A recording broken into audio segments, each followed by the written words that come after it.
कितनी बात है, किसी को कोई प्रेम करते हो तो सारी चीज़ें आ जाएंगी।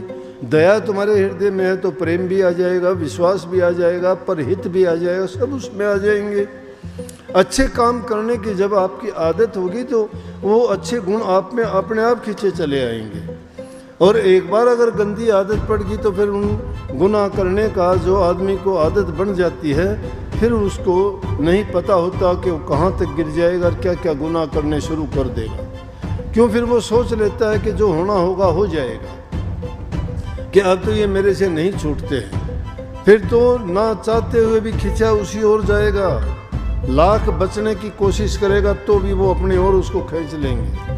प्रकृति का नियम है, जो इंसान जिस ओर जाता है वो प्रकृति की चीज़ें उसको अपनी ओर आकर्षित करती हैं। अगर तुम अच्छी चीज़ के लिए, भक्ति के लिए मान लेते हैं, प्रभु की ओर जाने का प्रयास करते हो, तो प्रभु भी आपको हर प्रकार से अपनी ओर खींचने का प्रयास करेगा। लेकिन यहाँ झगड़ा है, काल और माया का झगड़ा है। जब भक्ति की ओर चलोगे तो वो आपका रास्ता रोकने की कोशिश करेंगे। इंसान कहने से, सुनने से, मानने से वो प्रयास भी करेगा कि मैं बचूं इन चीज़ों से।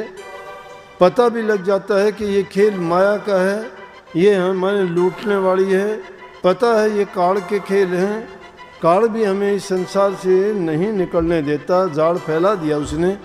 लेकिन अगर हम सतगुरु की ओट लेके उनके बताए मार्ग पर जब चलते हैं और जहाँ नाम की कमाई करते हैं, तो नाम की शक्ति के आगे ये चीज़ कोई मायने नहीं रखती। ये चीज़ें तो सारी की सारी रास्ता दे देती हैं। एक बार इंसान को प्रयास जो करना पड़ेगा, किसी भी काम में जब लगोगे, हिम्मत और हौसला तो आपका होगा।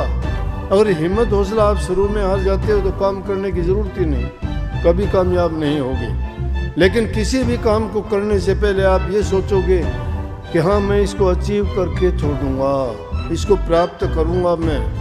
और ये इसको हम संकल्प कहते हैं। और संकल्प शक्ति जिसकी दृढ़ हो जाती है वो नाम से होगी, वो विश्वास से होगी। विश्वास किस पर करो? अपने गुरु पर करो। जो भी तुम्हें उपदेश शिक्षा देता है उस पर दृढ़ विश्वास करो। उसने जो बात कह दी उसको मंत्र मानो।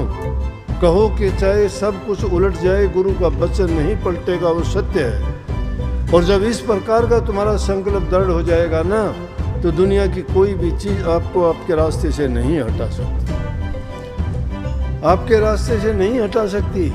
लेकिन परीक्षा देनी पड़ेगी। ऐसी चीज़ें रास्ते में बहुत आएंगी जो आप